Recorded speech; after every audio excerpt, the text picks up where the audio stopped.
Điểm cho nào rồi 11-10.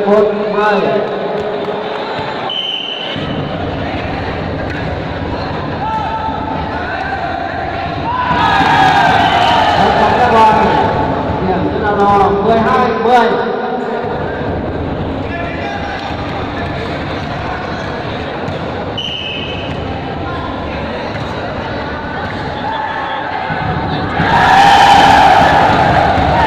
Không tốt, điểm nào lo 13-10.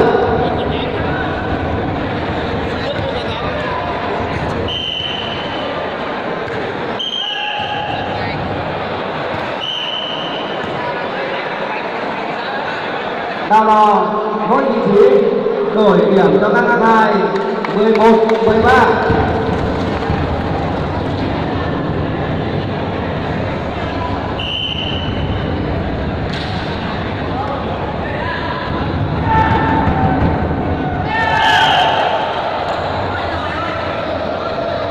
Hai là bóng trắng dưới đổi điểm cho đầu đỏ 14-11.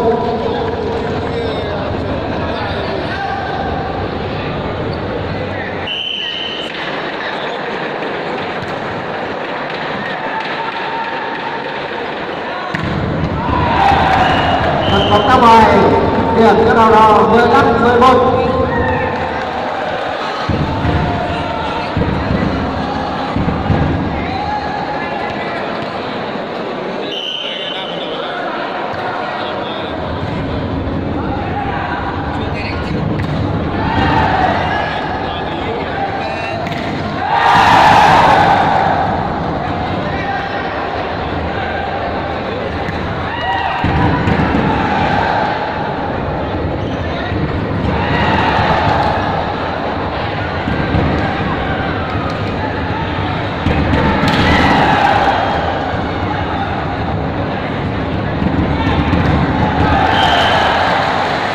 Đặt bóng tốt, đổi điểm cho cái đất hai 12-15. Hai thiếu có thấy gì giờ luôn.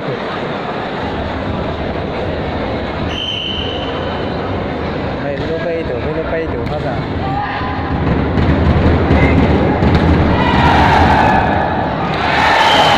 Đánh bóng tốt, điểm cho cái đất 2-13-15.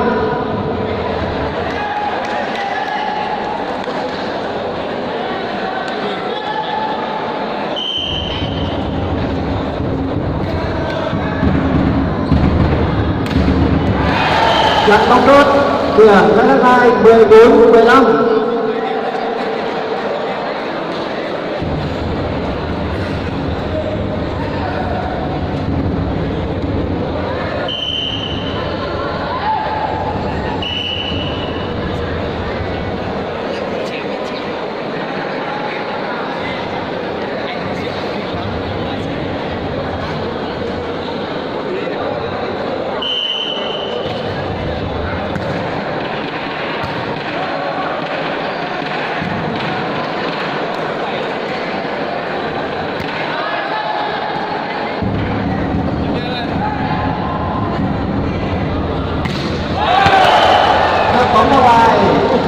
Đổi điểm cho đầu đỏ 16-14.